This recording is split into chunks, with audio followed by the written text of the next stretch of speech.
So we come to an interesting thing here in that we've got a retro collection on the Mega Drive. So that really brings home the age of the games we're going to see in arcade classics.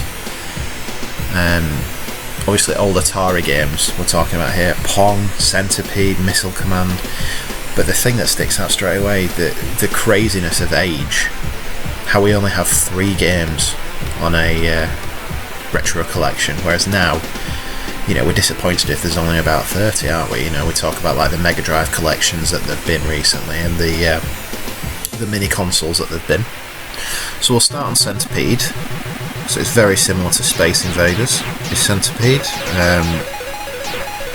I have played it before, so you little ship at the bottom, you got to blast the Centipede apart as it makes its way downwards. I've never really understood what the spiders are about that just randomly appear that you also have to shoot, but it's a fun little game. And like Space Invaders, it's got that hook to it where you constantly feel a bit anxious as they get faster and faster towards the bottom, and it's still got that to it. What are these spiders about though? I don't know where I played this. Something my head tells me it was on the Game Boy Color years ago, and it might have been a similar little collection. I don't think I've played Missile Command before, but I might be wrong.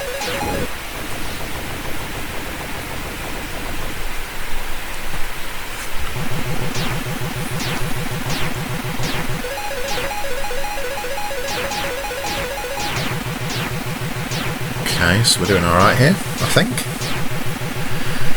Yeah, it's very bare bones is what you'd say, isn't it, as a collection. You look at what they do nowadays where they throw in a load of artwork and behind the scenes materials, concept art, etc. And back in the day, a retro collection, just stick a few ROMs on there and charge 40 quid for it, and that has been the case with this. But the gameplay stands up on Centipede. It's still fun to play. It's still providing me that level of anxiety as I trundle along. I think I'm doing alright here. Only 1 life left though, which is a concern.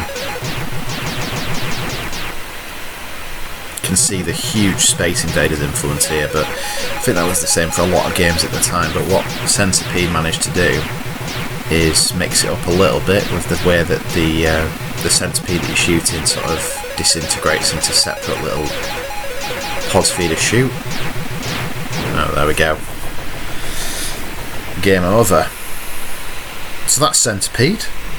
Still fun if we're reviewing them separately. It's still a fun game. We'll put SDG on the scoreboard. Socially distanced gamer. Weird how it goes to the credits after you've played each game, seemingly. But whatever.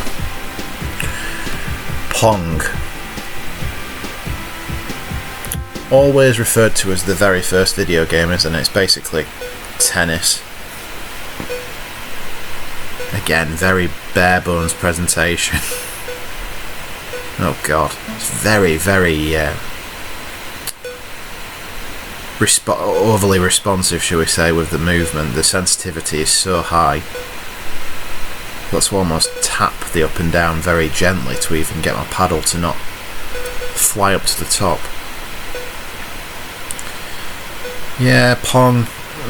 You don't want to sound harsh. This is a game from the 70s originally, isn't it? You don't want to be harsh when you're saying things like it doesn't quite stack up anymore, but it doesn't. Oh dear. It's not quite got the same gameplay hooks as Centipede had. Doesn't really stand the test of time. This also feels almost impossible to score. I'm trying to angle my shots down and above that paddle. Here we go, surely. Oh, for God's sake.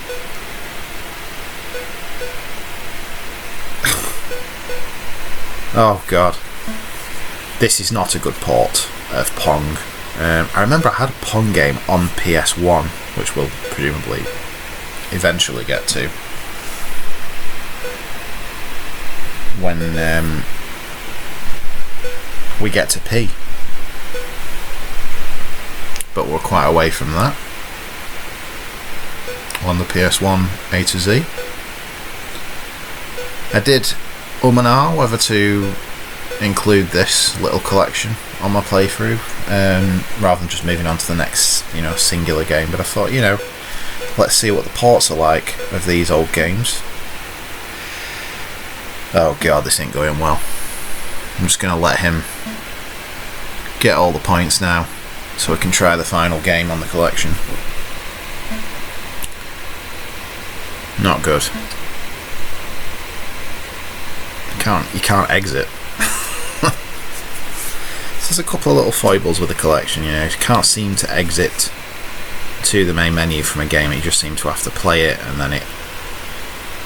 How many points does it need? Okay, 15. Okay, so the final game was... What was it? Missile Command, I think. Alright? Yeah. Or Missile Command. So... I don't know if I've played this. Defend the Cities. Let's have a look.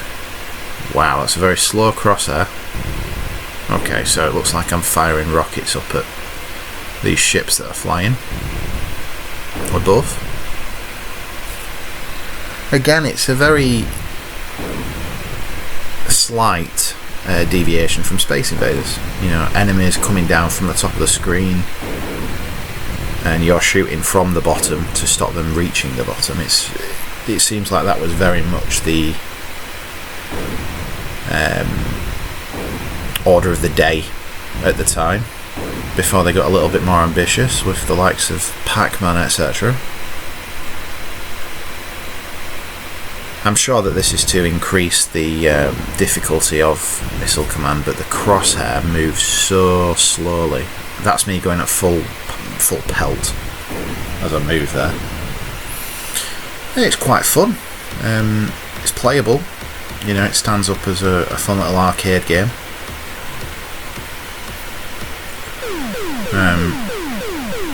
Like I say, very similar in vein to the likes of Centipede and Space Invader, just a slight deviation.